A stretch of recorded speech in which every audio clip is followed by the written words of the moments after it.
जय स्वामीनारायण विद्यार्थी मित्रों, गया वीडियो लेक्चर में आपणे रासायनिक समीकरण संतुलित करता शीखता था। मैं तमने 3-4 समीकरणों संतुलित करी दीधा अने पछी मैं तमने एवुं कीधुं हतुं के हवे तमारे आवा रासायनिक समीकरणों जे छे ए तमारी जाते संतुलित करता शीखवानुं छे अने पछी हूँ तमने आवती काले बीजा समीकरणों छे ए लखावीश एवी मैं तमने गई काले बात करेली। बरोबर छे। हवे आजे छे ए आपणे आवा रासायनिक समीकरणों छे ए थोड़ा जोवाना छे। हवे तमारा स्वाध्यायमां पाना नंबर छे ए 6 ઉપર આવા રાસાયણિક સમીકરણો છે એ સમજાવેલા છે। 3-4 રાસાયણિક સમીકરણો છે એ હું તમને કરાવડાવું અને અહીંયા એક વસ્તુ છે કે આ રાસાયણિક સમીકરણોની અંદર શું લખેલું છે તો કે તમને તત્વો અથવા તો સંયોજનનું નામ આપ્યું છે, સંજ્ઞા નથી આપી। એટલે તમારે તત્વો અથવા સંયોજનના નામ ઉપરથી તમારે પહેલા તો એની સંજ્ઞા ગોતવાની છે અને તત્વ અને સંયોજનના નામ ઉપરથી તમે સંજ્ઞા ગોતો પછી સમજો તમે તત્વ અને સંયોજનના નામ ઉપરથી તમે સંજ્ઞા ગોતો પછી તમારે સમીકરણ છે એને સંતુલિત કરવાનું છે। એટલે બે કામ થશે। બરાબર। આ શીખવા માટે છે। પરીક્ષામાં આવું 2 માર્કમાં પૂછી શકાય પણ હવે નવી પેપર સ્ટાઇલ છે એટલે જો આવું આવે તો આપણે પાછા ભેગા થઈશું ત્યારે પાછી આની વિશેની વિસ્તૃત ચર્ચા અને પેપરોની અંદર આ બધા પ્રશ્નો આપણે જોઈશું તે। પણ અત્યારે આપણે જોઈએ તો દાખલા તરીકે સૌથી પહેલું સમીકરણ એકદમ સહેલું છે કે સૌથી પહેલું સમીકરણ તમારે આપેલું છે કે ભાઈ હાઇડ્રોજન વત્તા ક્લોરીન, હાઇડ્રોજન વત્તા ક્લોરીન। તો એનું સમીકરણ બે નામ છે એના, એક તો હાઇડ્રોક્લોરાઇડ અને એક નામ કહેવાય હાઇડ્રોક્લોરાઇડ। આનું એક નામ છે, આનું બીજું નામ છે હાઇડ્રોક્લોરિક એસિડ। આ એનું બીજું નામ થયું હાઇડ્રોક્લોરિક એસિડ, ઈ એનું બીજું નામ થયું। તો અહીંયા હાઇડ્રોજન છે H2 વત્તા Cl2, અહીંયા આવ્યું HCl। આ હાઇડ્રોજન, આ ક્લોરીન અને હાઇડ્રોક્લોરાઇડ અથવા તો HCl હાઇડ્રોક્લોરિક એસિડ થયું। હવે અહીંયા હાઇડ્રોજનના કેટલા છે 2, ક્લોરીનના કેટલા છે 2। તો હાઇડ્રોક્લોરિક એસિડ છે એમાં એક છે તો અહીંયા મારે શું લખવાનું તો કે 2। તો આને કહેવામાં આવે છે હાઇડ્રોક્લોરિક એસિડ અને આ સમીકરણ છે એ આપણે શું કર્યું કહેવાય સંતુલિત કર્યું છે એમ કહેવાય। હવે બીજું સમીકરણ જે છે ને થોડુંક અઘરું છે, ઘણું બધું અઘરું છે એટલે તમારે બરાબર ધ્યાન રાખીને છે એ સમીકરણ ગણવાનું છે। બરાબર સમજો। જો બેરિયમ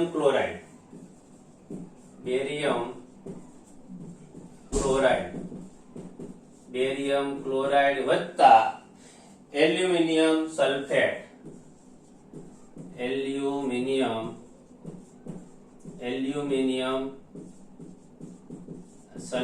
બેરિયમ ક્લોરાઇડ વત્તા એલ્યુમિનિયમ સલ્ફેટ। તો આનું આવે છે બેરિયમ સલ્ફેટ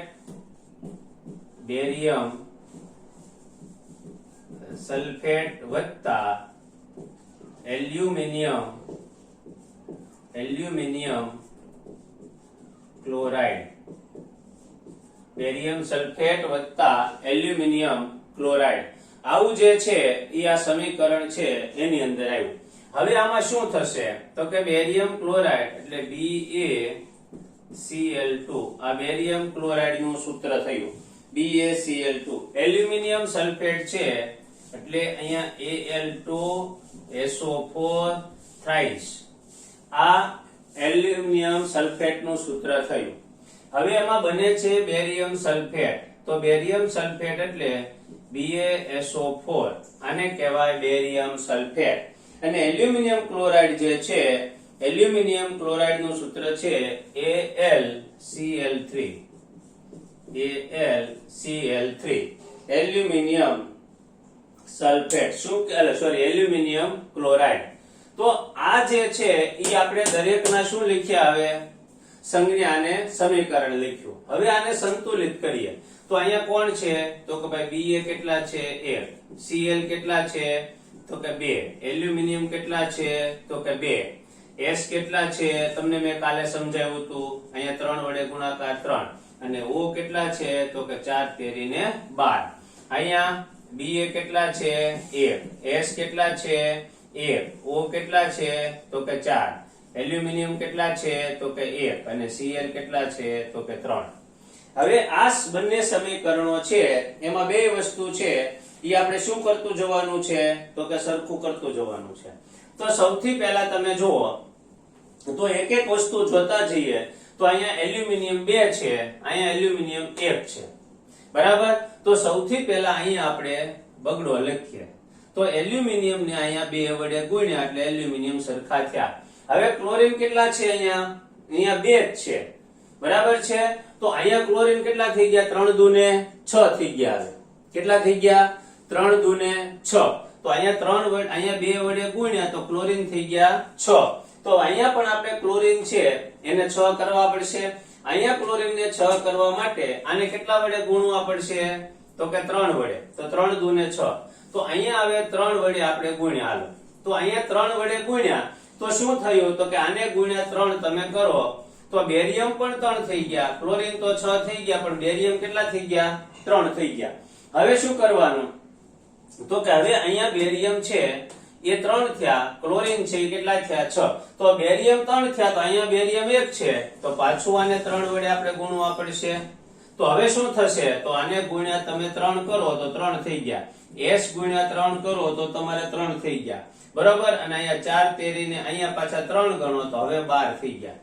તો તમે જુઓ તો એલ્યુમિનિયમ છે અહીંયા 2, અહીંયા 3 અને અહીંયા 12. તો બેરિયમ અહીંયા 3, અહીંયા પણ 3, સલ્ફર છે એ અહીંયા 3 તો અહીંયા પણ 3, ક્લોરીન અહીંયા 6 તો અહીંયા પણ 6, એલ્યુમિનિયમ અહીંયા 2 તો એલ્યુમિનિયમ અહીંયા 2, ઓક્સિજન 12 તો ઓક્સિજન અહીંયા પણ કેટલા થઈ ગયા 12. તો આ સમીકરણ છે એ શું થયું કહેવાય હવે અત્યારે સંતુલિત સમીકરણ થયું એમ કહેવાય. તો આવી રીતે barium chloride aluminium sulphate barium sulphate બને ને એલ્યુમિનિયમ ક્લોરાઇડ બને. તો આ સમીકરણ છે એને આપણે શું કર્યું એમ કહેવાય સંતુલિત રાસાયણિક સમીકરણ બનાવ્યું છે એમ કહેવાય. હવે બીજું રાસાયણિક સમીકરણ છે, આ બે સમીકરણ આપણે લખ્યા, બરાબર. હજી આપણે એકાદ બે સમીકરણ છે એ આવી રીતે લખીએ તો તમને ખ્યાલ આવે. જો આ તમારી પ્રેક્ટિસ જે છે એ જ મેઇન છે. આમાં કોઈ એવા નિયમ ન હોય કે અહીંયા 3 છે એટલે અહીં 2 લખવાના નહીં. તમે જેટલી પ્રેક્ટિસ કરશો એટલું તમને આવડે, બરાબર છે. ત્યાર પછી હવે જુઓ સોડિયમ વત્તા પાણી. જુઓ હવે ત્રીજું સમીકરણ લખીએ તો કે ભાઈ સોડિયમ વત્તા પાણી. તો અહીંયા બને છે સોડિયમ હાઇડ્રોક્સાઇડ, સોડિયમ હાઇડ્રોક્સાઇડ વત્તા હાઇડ્રોજન, સોડિયમ હાઇડ્રોક્સાઇડ વત્તા હાઇડ્રોજન. અહીંયા સોડિયમ વત્તા પાણી તો અહીંયા બને છે NaOH વત્તા H2, NaOH વત્તા H2. હવે અહીંયા તમે જુઓ તો હાઇડ્રોજન કેટલા છે બેન, અહીંયા સોડિયમ છે, જુઓ સોડિયમ કેટલા 1, H કેટલા 2, O કેટલા 1, અહીંયા સોડિયમ કેટલા 1, O કેટલા 1, H કેટલા તો કે 1 અહીંયા અને 2 અહીંયા એટલે 3 થયા. હવે મારે શું કરવું પડે તો કે જો હવે મારે સરખું કરવું હોય તો સૌથી પહેલા આને મારે સરખા કરવા પડે. તો અહીંયા 3 છે તો અહીંયા 2 છે, તો હું અહીંયા છે ઈ 2 અહીંયા 2 લખીશ ને તો પાછી એકી સંખ્યા થશે, 4 ને 1 5 એકી સંખ્યા અહીંયા બેકી છે, બરોબર છે. અહીંયા ગમે તમે લખશો, ગમે આંકડો લખશો અને 2 વડે ગુણશો એટલે બેકી સંખ્યા રહી જશે. એટલે તમે અહીંયા કઈ લખશો, બરાબર છે, તો આ એકી બેકી જ રહેશે, અને એકી બેકી રહેશે એટલે ગમે એટલા તમે લખશો તો પણ સમીકરણ સંતુલિત થશે નહીં. તો શું એનો રસ્તો આવે તો કે તમે અહીંયા કંઈક લખો તો આ બેકી થાય, બરાબર છે. તો અહીંયા બેકી સંખ્યા થવાની છે, કારણ કે કોઈ પણ આંકડો તમે લખશો એનો ગુણાકાર 2 હારે થશે એટલે બેકી સંખ્યા થઈ જશે. 3 ગુણ્યા 2 કરો તો 6 થઈ જશે, 4 ગુણ્યા 2 કરો તો 8 થશે, 5 ગુણ્યા 2 કરો તો 10 થશે, એટલે હંમેશા બેકી સંખ્યા થઈ જશે. અહીંયા તમે કોઈ પણ આંકડો લખશો તો આ બેકી છે એ બેકી જ થવાની છે, 2 વડે ગુણાશે એટલે. પણ અહીંયા 1 જે છે એટલે બેકીમાં તમે એકી ઉમેરશો એટલે એકી સંખ્યા થશે, તો સમીકરણ સંતુલિત થશે નહીં. જો નાનું એવું સમીકરણ છે આપણને એમ થાય કે આવડું નાનું એવું સમીકરણ તો આગળ ફટાફટ ઉકેલી નાખીએ. આપણે બીજા સમીકરણોમાં બધે હાઇડ્રોજન એકલો હતો ન્યા જ લખતા હતા, અહીંયા ન્યા લખી નાખીએ. પણ આ બુદ્ધિ વાપરવાની, અહીંયા તમારે આ વસ્તુ જોવી પડે તો જ તમને ખબર પડે. બરાબર? એટલે હવે હું અહીંયા 2 લખી, જુઓ તમે તો 2 થઈ ગયા, અહીંયા 2 2 4 થયા. તો અહીંયા હું બગડો લખું તો 2 2 4 થઈ ગયા. તો હવે અહીંયા શું થઈ ગયું તો કે હવે અહીંયા મારે વત્તા 1 એટલે અહીંયા 4 થયા. અહીંયા મેં ગુણ્યા 2 કર્યા એટલે અહીંયા 4 થયા. પણ હવે સવાલ કેવો આવ્યો પાછો તો કે ઓક્સિજન અહીંયા 2 થઈ ગયા, હવે અહીંયા 2 થઈ ગયા ને અહીંયા 2 1 2 અને ઓક્સિજન 2 થઈ ગયા. પણ સોડિયમ અહીંયા 2 થયા. તો હવે મારે અહીંયા સોડિયમ હું 2 લખું તો જો રાસાયણિક સમીકરણમાં અહીંયા સોડિયમ છે એ 2, હાઇડ્રોજન 4, ઓક્સિજન છે એ 2. અહીંયા સોડિયમ કેટલા છે તો કે 2, ઓક્સિજન કેટલા છે તો કે 2 અને હાઇડ્રોજન કેટલા છે તો કે 4. તો 4 4 2 2 2 અને 2 થઈ ગયા સંતુલિત. તો આ સમીકરણ છે એને સંતુલિત રાસાયણિક સમીકરણ કહેવામાં આવે છે. તો આવા સમીકરણો છે મિત્રો એ તમે હજી તમારા ચોપડીના સ્વાધ્યાયમાં બીજા પણ આપેલા છે. હજી બીજા 2 સમીકરણો છે એ 2 સમીકરણો તમને આમાં નીચે પણ આપેલા છે, એ તમે હવે જોજો. હવે આપણે નવી રાસાયણિક પ્રક્રિયાઓ છે એના જુદા જુદા પ્રકારો વિશેની વાત કાલે કરતા હતા. રાસાયણિક પ્રક્રિયા છે એના પ્રકારોની વાત મેં તમને કાલે કરી હતી. એમાં મેં તમને એક રાસાયણિક પ્રક્રિયા છે એની વ્યાખ્યા પણ લખાવી હતી અને એક રાસાયણિક પ્રક્રિયા તમને લખાવી હતી, બીજાનું હું બોલતો હતો. બરાબર છે? તો હવે આ રાસાયણિક પ્રક્રિયા જે છે એના પ્રકારો વિશેની વાત છે એ હવે આપણે જોઈએ. તો એમાં મેં તમને ગઈકાલે એક સંયોગીકરણ પ્રક્રિયા છે એની વાત કરી હતી. કઈ વાત કરી હતી? સંયોગીકરણ પ્રક્રિયા. તો આજે છે એ સંયોગીકરણ પ્રક્રિયાથી આગળની વાત આપણે જોઈએ તો ઉષ્માક્ષેપક. હું તમને આ કાલે સમજાવતો હતો કે ભાઈ ઉષ્માક્ષેપક રાસાયણિક પ્રક્રિયા એટલે શું? કાલે મેં તમને કીધું તું આવતીકાલે એની વ્યાખ્યા લખાવીશ. તો આપણે આજે એની વ્યાખ્યા લખીએ કે ઉષ્માક્ષેપક રાસાયણિક પ્રક્રિયા એટલે શું. તો એની વાત આપણે જોઈએ તો શું કહેવાય તો કે ઘણી બધી રાસાયણિક પ્રક્રિયાઓ છે. મેં તમને કાલે કીધું હતું કે એ રાસાયણિક પ્રક્રિયાઓમાં ગરમી ઉત્પન્ન થાય છે. દાખલા તરીકે ચૂનાના પથ્થરને આપણે પાણીમાં નાખીએ તેમાં ગરમી ઉત્પન્ન થાય છે ઓટોમેટિક. બાજુનું બધું જે વાસણ હોય એ ગરમ થઈ જાય છે. તો આ કેવી પ્રક્રિયા કહેવાય? ઉષ્માક્ષેપક. એટલે કે જે રાસાયણિક પ્રક્રિયા દરમિયાન ઉષ્મા ઉત્પન્ન થતી હોય, જે રાસાયણિક પ્રક્રિયા દરમિયાન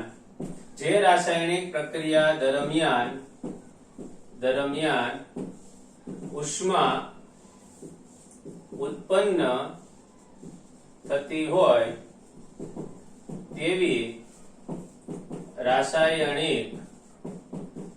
રાસાયણિક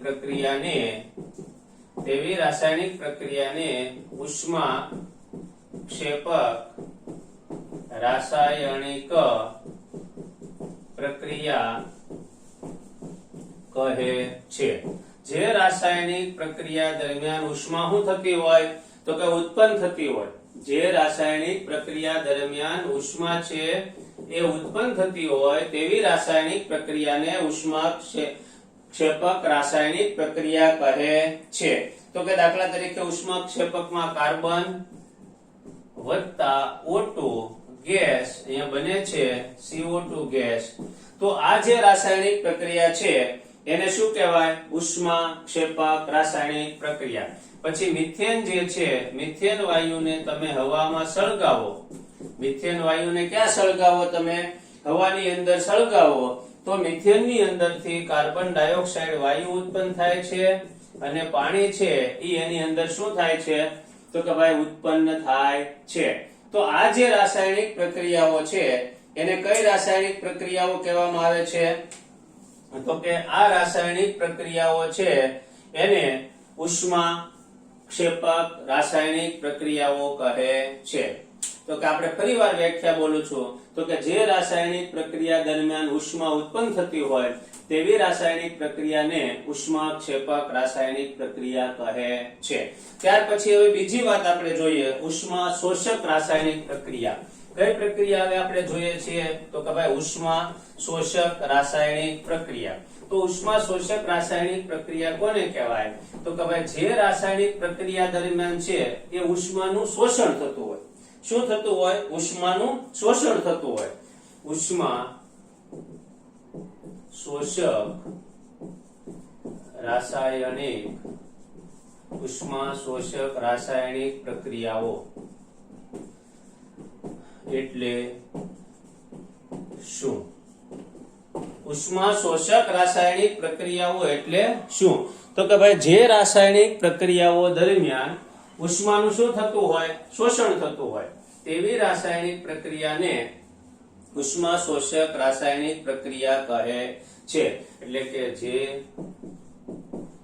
રાસાયણિક પ્રક્રિયા દરમિયાન ઉષ્માનું શોષણ થતું હોય તેવી રાસાયણિક પ્રક્રિયાને ઉષ્મા શોષક રાસાયણિક પ્રક્રિયા કહે છે. જે રાસાયણિક પ્રક્રિયામાં ઉષ્માનું શોષણ થતું હોય તેવી રાસાયણિક પ્રક્રિયાને ઉષ્મા શોષક રાસાયણિક પ્રક્રિયા કહે છે. આવી ઉષ્મા શોષક રાસાયણિક પ્રક્રિયાઓ છે એ ઉષ્મા શોષક રાસાયણિક પ્રક્રિયાઓ ઘણી બધી છે. તો એવી રાસાયણિક પ્રક્રિયાઓ છે, બરાબર છે, એવી રાસાયણિક પ્રક્રિયાઓ પણ તમે જુઓ તો એની અંદર છે તો કે દાખલા તરીકે આપણે ferrous sulphate FeSO4 ferrous sulphate, એ ફેરસ સલ્ફેટ ને તમે ગરમી આપો એટલે કે ઉષ્મા તમે આપો તો એની અંદરથી Fe2O3, બરાબર, Fe2O3 એટલે કે ફેરિક ઓક્સાઇડ બને, સલ્ફર ડાયોક્સાઇડ વાયુ, SO2 વાયુ અને બીજો SO3 વાયુ છે એ શું પડે છે? છૂટો પડે છે. તો આ જે છે એ સમીકરણ તમને એક હું લેશન આપું છું. આ શું આપું છું? લેશન આપું છું કે આ સમીકરણ તમે સંતુલિત કરજો. જો તમારી ચોપડીમાં સંતુલિત સમીકરણ આપ્યું હોય, બરાબર, જોવાનું નથી. હું શું છે એ તમારે જોવાનું નથી, પણ તમે રાસાયણિક સમીકરણ છે એ હું તમને આ લેશનમાં આપું છું કે તમે આ રાસાયણિક સમીકરણ શું કરશો? સંતુલિત કરીને પછી પાકી નોટમાં લખશો, બરાબર. એટલે તમને એક પ્રેક્ટિસ થાય. પણ આપણી મૂળ વાત છે ઉષ્મા શોષક રાસાયણિક પ્રક્રિયા, કે જે રાસાયણિક પ્રક્રિયા દરમિયાન ઉષ્માનું શું થતું હોય? શોષણ થતું હોય તેવી રાસાયણિક પ્રક્રિયાને ઉષ્મા શોષક રાસાયણિક પ્રક્રિયા કહે છે. ત્યાર પછી હવે નવી વાત આવે છે વિઘટન પ્રક્રિયા એટલે શું? ઉદાહરણ આપીને સમજાવો. નવી પ્રક્રિયાનો પ્રકાર આવે છે કે ભાઈ વિઘટન પ્રક્રિયા એટલે શું? વિઘટન પ્રક્રિયા એટલે શું? ઉદાહરણ આપીને સમજાવો. વિઘટન પ્રક્રિયા એટલે શું? ઉદાહરણ આપીને સમજાવો. તો હવે આ વિઘટન પ્રક્રિયા એટલે શું? તો કે જે રાસાયણિક પ્રક્રિયામાં એક પ્રક્રિયકના અણુમાંથી એક પ્રક્રિયકનો અણુ તૂટીને બે અથવા તો બે કરતા વધારે નિપજો આપે, બે અથવા તો બે કરતા વધારે સરળ નિપજો આપે તેવી રાસાયણિક પ્રક્રિયાને વિઘટન પ્રકારની રાસાયણિક પ્રક્રિયા કહે છે. જો ફરી વખત બોલું છું કે જે રાસાયણિક પ્રક્રિયામાં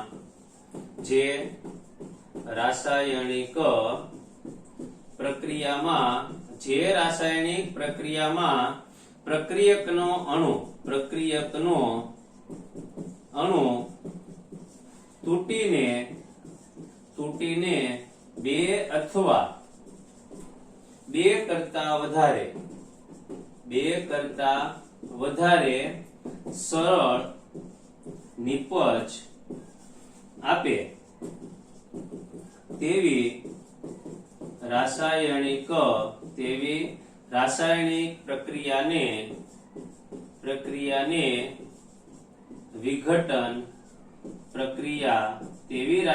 પ્રક્રિયાને વિઘટન પ્રક્રિયા કહે છે. જે રાસાયણિક પ્રક્રિયામાં પ્રક્રિયકનો અણુ તૂટીને 2 અથવા 2 કરતા વધારે સરળ નિપજ આપે તેવી રાસાયણિક પ્રક્રિયાને શું કહેવામાં આવે છે? વિઘટન પ્રક્રિયા કહે છે. તો અહીંયા આવે છે CaCO3 કેલ્શિયમ કાર્બોનેટ. આ ચૂનાનો પથ્થર થયો, બરાબર છે? ચૂનાનો શું થયો? પથ્થર. એને તમે ગરમી આપો, અહીંયા ગરમી આપો તો આ કેલ્શિયમ ઓક્સાઇડ, બરાબર, અને કાર્બન ડાયોક્સાઇડ વાયુ છે એ છૂટો પડે છે, બરાબર છે? તો આ રાસાયણિક પ્રક્રિયા છે એને કઈ પ્રક્રિયા કહેવાય? તો કે વિઘટન પ્રક્રિયા કહેવાય. આપણે સહેલી ઘરની લખીએ, આપણે શું લખીએ? આપણા ઘરની રાસાયણિક પ્રક્રિયા લખીએ, બરાબર? તો આ પણ શું કઈ પ્રક્રિયા કહેવાય? તો કે ભાઈ પાણી જે છે એ પાણીનું વિદ્યુત વિભાજન થયું. હમણાં જ આપણે જોવાનું છે. આ શું થયું કહેવાય? પાણીનું વિદ્યુત વિભાજન, કે પાણીમાંથી હાઇડ્રોજન અને ઓક્સિજન વાયુ શું પડ્યા? છૂટા પડ્યા. તો આ પ્રક્રિયાને કઈ પ્રક્રિયા કહેવાય? તો કે વિઘટન પ્રક્રિયા. ફરી વખત જો વિઘટન પ્રક્રિયા એટલે શું? ઉદાહરણ આપીને સમજાવો. તો કે ભાઈ જે રાસાયણિક પ્રક્રિયામાં પ્રક્રિયકનો અણુ તૂટીને 2 અથવા 2 કરતા વધારે સરળ નિપજ આપે, 2 અથવા 2 કરતા વધારે સરળ નિપજ આપે તેવી રાસાયણિક પ્રક્રિયાઓને શું કહેવામાં આવે છે? તો કે વિઘટન પ્રક્રિયા કહે છે. તો 2 અથવા 2 કરતા વધારે સરળ નિપજ આપે એને વિઘટન પ્રક્રિયા કહેવાય. કેલ્શિયમ કાર્બોનેટ વત્તા CO વત્તા CO2. અહીંયા જે છે એ બે મેં તમને શું આપ્યા છે? ઉદાહરણ. હવે આપણે એક નવો પ્રશ્ન જોવાનો છે, પણ એ પ્રશ્ન છે એ પ્રશ્નની પહેલા હું તમને એક વિસ્થાપન પ્રક્રિયા છે ઈ અને એક અવક્ષેપન પ્રક્રિયા આની સાથે જ આવે છે. આ વિઘટન પ્રક્રિયાનું એક છે એ ઉદાહરણ છે. જે આ ઉદાહરણ છે એ ઉદાહરણને એને આખું પ્રયોગના સ્વરૂપમાં લીધું છે, પણ એ પ્રયોગ જે છે એ થોડોક સમજવાનો છે, એટલે કે થોડોક મોટો છે, બરાબર છે? એટલે ઈ પ્રયોગ છે એ આપણે આવતા લેક્ચરની અંદર ઈ પ્રયોગ જોઈશું. અત્યારે હું તમને બે જે છે એ બીજી 2 પ્રક્રિયા સમજાવું છું અને તમને લેસન આપું છું કે તમારે આવતા વિડિયો લેક્ચરમાં જ્યારે બેસો ત્યારે શું કરવાનું છે? તો કે પાણીના વિદ્યુત વિભાજનના પ્રયોગની તમારે આકૃતિ પહેલા દોરી લેવાની છે. રફ નોટમાં શું દોરી લેવાનું છે? આકૃતિ.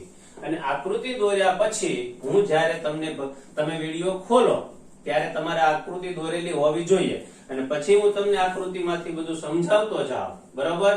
ઈ તમારે સમજતું જવાનું છે, બરાબર? એટલે ઈ પછી આપણે આવતા વિડિયો લેક્ચરમાં પાણીનું શું જોવાનું છે? વિદ્યુત વિભાજન, બરાબર છે? તો અત્યારે આપણે બીજી 2 રાસાયણિક પ્રક્રિયાઓ છે એ બીજી 2 રાસાયણિક પ્રક્રિયાઓ જોવાની છે, બરાબર છે? તો એ બીજી 2 રાસાયણિક પ્રક્રિયાઓ છે એમાં છે વિસ્થાપન પ્રક્રિયા એટલે શું? ઉદાહરણ આપીને સમજાવો. વિસ્થાપન પ્રક્રિયા એટલે શું?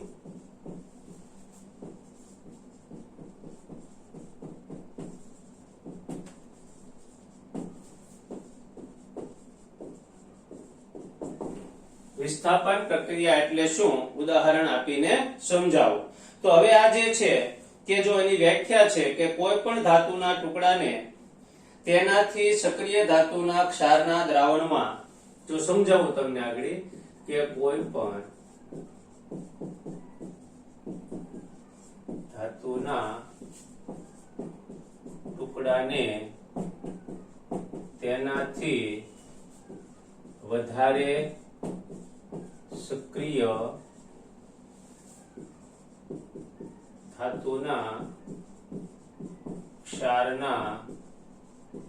ધાતુના ક્ષારના દ્રાવણમાં ડુબાડવામાં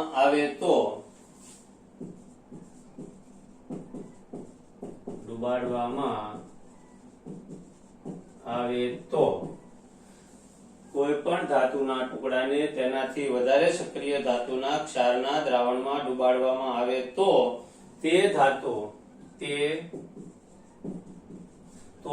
ધાતુ પર સક્રિય ધાતુનું પર સક્રિય ધાતુનું પડ જામે છે, તે ધાતુ પર સક્રિય ધાતુનું પડ જામે છે. આ પ્રક્રિયાને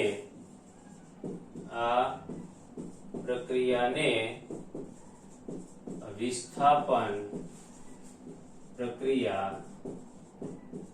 કહે છે. જો હવે અહીંયા શું છે કે કોઈ પણ ધાતુ ઉપર બીજી સક્રિય ધાતુનું પડ જામે. કોઈ પણ ધાતુ ઉપર બીજી શું જામે છે? સક્રિય ધાતુનું પડ જામે, તો તેને ઈ ધાતુ છે એની વિસ્થાપનની પ્રક્રિયા કહેવાય. દાખલા તરીકે જો એક વાત તમને સમજાવું કે આપણે કોપર સલ્ફેટનું એક દ્રાવણ લીધું. આવી રીતે આમાં શું લીધું હોય? કોપર સલ્ફેટનું દ્રાવણ. માની લો કે આ જે છે એ CuSO4 કોપર સલ્ફેટનું. આની અંદર તમે લોખંડની ખીલી જે છે એ લોખંડનો ટુકડો અથવા તો લોખંડની ખીલી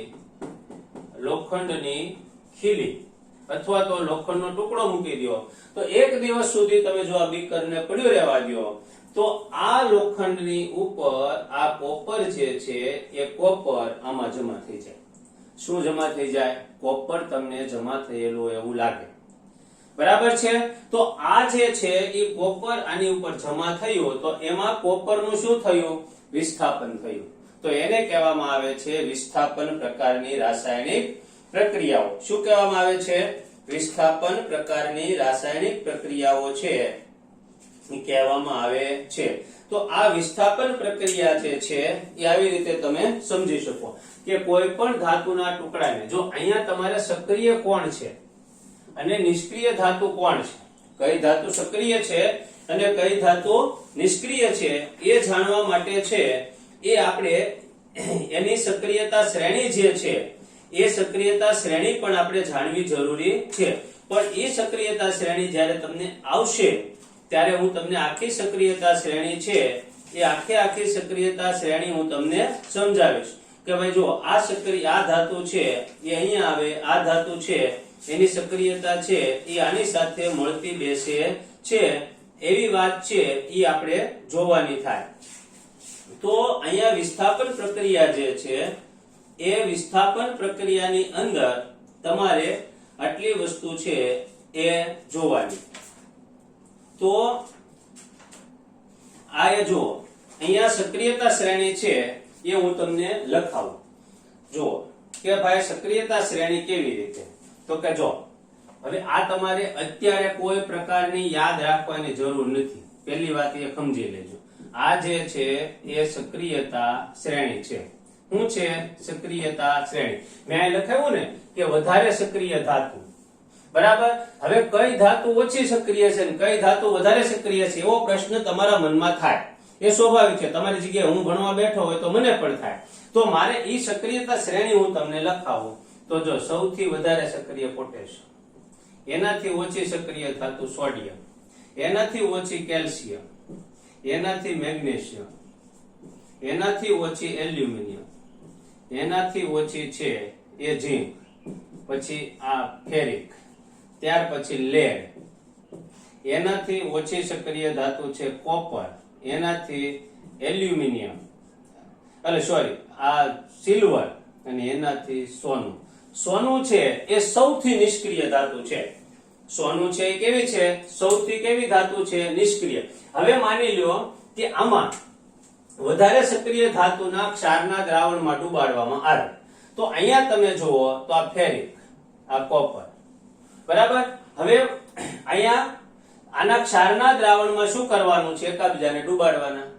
બરાબર છે? લોખંડની થેલી તમે કોપર સલ્ફેટના દ્રાવણમાં નાખો એટલે શું થાય? તો કે આ લોખંડની થેલી ઉપર કોનું જાય છે? કોણ જામી જાય છે? તો કે કોપર જે છે એના અણુઓ છે લોખંડની થેલી ઉપર જમા થાય છે. તો આ રીતે અહીંયા વિસ્થાપન પ્રક્રિયા છે એની વાત થઈ કે કોઈ પણ ધાતુના ટુકડાને તેનાથી વધારે સક્રિય ધાતુના દ્રાવણમાં ડુબાડવામાં આવે તો તે સક્રિય ધાતુનું પડ જામે છે. એને શું કહેવામાં આવે છે? વિસ્થાપન પ્રક્રિયા કહે છે. તો મિત્રો આ વિસ્થાપન પ્રક્રિયા, અને આવતીકાલે આપણે એક હાઇડ્રોજન વાયુની વાત જે જોવાની છે તે, બરાબર છે, અને બીજું આપણે અવક્ષેપણ પ્રક્રિયાની વાત છે એ જોઈશું. અત્યારે આપણે એટલું રાખીએ છીએ. આગળ આવતા વિડીયો લેક્ચરમાં જોઈશું. અસ્તુ. જય સ્વામિનારાયણ.